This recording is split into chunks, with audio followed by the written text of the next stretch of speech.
ప్రజల చెంతకి పాలనను తీసుకెళ్లడమే కూటమి ప్రభుత్వ లక్ష్యమని కదిరి ఎమ్మెల్యే కందికుంట వెంకటప్రసాద్ అన్నారు.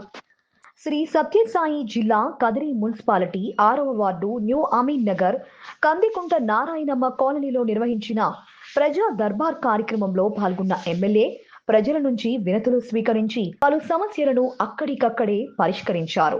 శ్రీ సత్యసాయి జిల్లా కదిరి నియోజకవర్గ పరిధిలోని కదిరి మున్సిపాలిటీ 6వ వార్డు న్యూ అమీన్ నగర్ కందికుంట నారాయణమ్మ కాలనీలో నిర్వహించిన ప్రజా దర్బార్ కార్యక్రమంలో కదిరి నియోజకవర్గ శాసన సభ్యులు కందికుంట వెంకటప్రసాద్ పాల్గొన్నారు. ఈ సందర్భంగా అర్జీలు సమర్పించేందుకు వచ్చిన ప్రజలను కలిసి వారి కష్ట సుఖాలను అడిగి తెలుసుకున్నారు. హౌసింగ్, పెన్షన్లు, రామాలయానికి సంబంధించిన సమస్యలు, న్యూ అమీన్ నగర్ కాలనీలో నెలకొన్న విద్యుత్ వోల్టేజ్ సమస్యలతో పాటు పలు ప్రజా సమస్యలను ఎమ్మెల్యే దృష్టికి తీసుకువచ్చారు. ప్రజలు సమర్పించిన వినతులను క్షుణ్ణంగా పరిశీలించిన ఎమ్మెల్యే సంబంధిత అధికారులతో నేరుగా మాట్లాడి మెజారిటీ సమస్యలను అక్కడికక్కడి పరిష్కరించారు. డయాలసిస్ చికిత్స పొందుతున్న ఓ బాధితుడు తన సమస్యను ఎమ్మెల్యే దృష్టికి తీసుకురాగా అతనికి అవసరమైన వైద్య సహాయం అందించి డయాలసిస్ చికిత్స సక్రమంగా జరిగేలా చర్యలు తీసుకుంటామని హామీ ఇచ్చారు. అలాగే భూ కబ్జాలకు సంబంధించిన సమస్యలను ప్రజలు ఎమ్మెల్యే దృష్టికి తీసుకురాగా పేదల భూములను ఆక్రమించే వారిపై కఠిన చర్యలు తీసుకుంటామని, భూ కబ్జాలను ఎట్టి పరిస్థితుల్లోనూ సహించబోమని హెచ్చరించారు.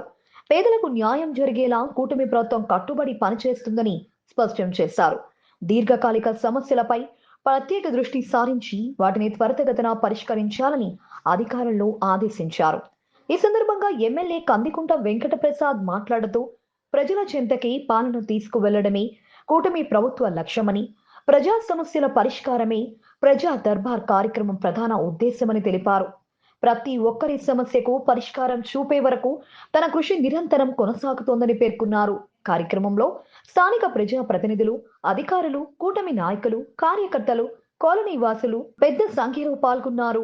ప్రజా సమస్యల పరిష్కారం కోసం రాష్ట్రంలో చంద్రబాబు నాయుడు గారి నాయకత్వంలో ఉన్నటువంటి ఈ కూటమి ప్రభుత్వం నిరంతరం వాళ్ళు పనిచేయడమే కాకుండా ఉప ముఖ్యమంత్రి పవన్ కళ్యాణ్ గారు కావచ్చు, అంతే స్థాయిలో యువ నాయకులు నారా లోకేష్ గారు కావచ్చు, రాత్రి మౌలు కష్టపడుతున్నటువంటి పరిస్థితులే కాకుండా వారి ప్రభుత్వంలో ఉన్నటువంటి ప్రజాప్రతినిధులను సైతం నిరంతరం ప్రజల దగ్గర ఉండల్లా వారంలో ఒక రోజైనా కూడా ప్రజా సమస్యల మీద ప్రజా దర్బార్ కార్యక్రమం ఏర్పాటు చేయాలనేటువంటి ఆలోచనలో భాగంగానే మన నియోజకవర్గంలో కూడా ప్రతి వారం ఎక్కడో చోట ప్రజా దర్బార్ కార్యక్రమం జరుగుతోంది. ఇది ఈ రాష్ట్ర ప్రభుత్వం యొక్క చిత్తశుద్ధి, ప్రజా సమస్యల పరిష్కారానికి చిత్తశుద్ధి గురించి చెప్పకనే చెప్తుంది. ఈరోజున ఈ ప్రజా దర్బార్ కార్యక్రమంలో మొదటిగా మహిళా డ్వాక్రా సంఘాలు ఏదైతే ఉందో అమీనియా సంఘం, దాని సమస్య వచ్చింది. మెప్మా వాళ్ళకి చెప్తున్నాము, ఈ మీటింగ్ అవ్వగానే ఇప్పుడే కూర్చొని వాళ్ళతోటే సంఘ సభ్యులతో రేపటికల్లా దాన్ని పునరుద్ధరించమని చెప్పేసి చెప్తున్నాం. ఆర్పీ లేనటువంటి పరిస్థితుల్లో కూడా మున్సిపల్ కమిషనర్ గారు కూడా చొరవ తీసుకొని రేపటికల్లా ఆర్పీని కూడా దాంట్లో ఏర్పాటు చేసి ఆ సంఘాన్ని లైవ్లో పెట్టమని చెప్పేసి కోరుతా ఉన్నాం. ఇక ఇంటి పట్టాల కోసం కొద్దిమంది ఇచ్చున్నారు, 4-5 ఇచ్చినారు, ఎక్కువేం లేదు. అర్హులైనటువంటి వాళ్ళందరికీ కూడా ఇంటి పట్టాలు ఇవ్వాలనే ఆలోచనతో ఈ ప్రభుత్వం ఉంది. ఖచ్చితంగా మీరు ఇచ్చినటువంటి అర్జీలో అర్హత ఉన్నటువంటి వ్యక్తులైతే 100% వారందరికీ కూడా ఇంటి పట్టాలు ఇస్తామని చెప్పేసి కూడా తెలియజేస్తున్నాం. ఇక పెన్షన్ల మీద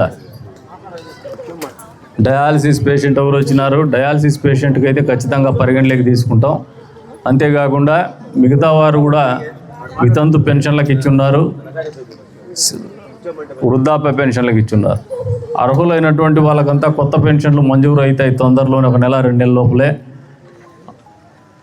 ఎప్పుడైతే కొత్త పెన్షన్ల కార్యక్రమం ప్రారంభమవుతుందో అర్హులైనటువంటి ప్రతి ఒక్కరికి కూడా ఈ పెన్షన్లు ఇస్తామని చెప్పేసి కూడా ఈ సందర్భంగా తెలియజేస్తాను. ఇది కాకుండా లో వోల్టేజ్ సమస్య ఉందని చెప్పేసి ఈ ప్రాంతంలో ఉన్నటువంటి కాలనీ వాసులు తెలియజెప్పినారు. ఆ సమస్యను కూడా డిఈ గారికి ఇప్పుడే చెప్పినాము. వారు కూడా ఇప్పుడే ఉండి ఇక్కడ దగ్గర ఉండి ఆ సమస్య పరిష్కారం చేస్తారని చెప్పేసి కూడా మీకు ఈ సందర్భంగా తెలియజేస్తున్నాం. ఎప్పుడో కట్టినటువంటి రామాలయం సమస్య ఉంది, దానికి కూడా అధికారులకు ఉత్తర్వులు ఇస్తున్నాము. ఈ ప్రజా దర్బార్ కార్యక్రమం అంటే ఈరోజే ఆ సమస్యను కూడా పూర్తి చేస్తామని చెప్పేసి కూడా అదే ఈ సందర్భంగా తెలియజేస్తున్నాం. అంతేకాకుండా చిరకాలంగా ఈ కాలనీని వెంటాడుతున్నటువంటి సమస్య భూ కబ్జాదారులు, రియల్ ఎస్టేట్ పేరు మీద మోసం చేసేటువంటి వాళ్ళు. గతంలో పేదవాళ్ళు ఇక్కడ డబ్బులు ఇచ్చి కూలి పని చేసుకునే వాళ్ళు, పాచి పని చేసుకునే వాళ్ళు కూడా ఉన్నారు. అత్యంత పేదలు నివసించేటువంటి ప్రాంతం ఇది. బయట నుంచి జౌకల గ్రామం నుంచి వచ్చి కూడా ఇక్కడ నివసిస్తూ ఉన్నారు. వారందరూ కూడా రైతు కూలీలుగా ఉంటూ చేసుకునేటువంటి కార్యక్రమం. ఆ రోజుల్లో 09 కింద ఉంటే వెసులుబాటు కోసం సర్వే నెంబర్ వేరే వేస్తూ షెడ్యూల్ సేమ్ ప్రాపర్టీ షెడ్యూల్ మాత్రం కరెక్ట్గా వేస్తూ రిజిస్ట్రేషన్లు చేసుకున్నారు.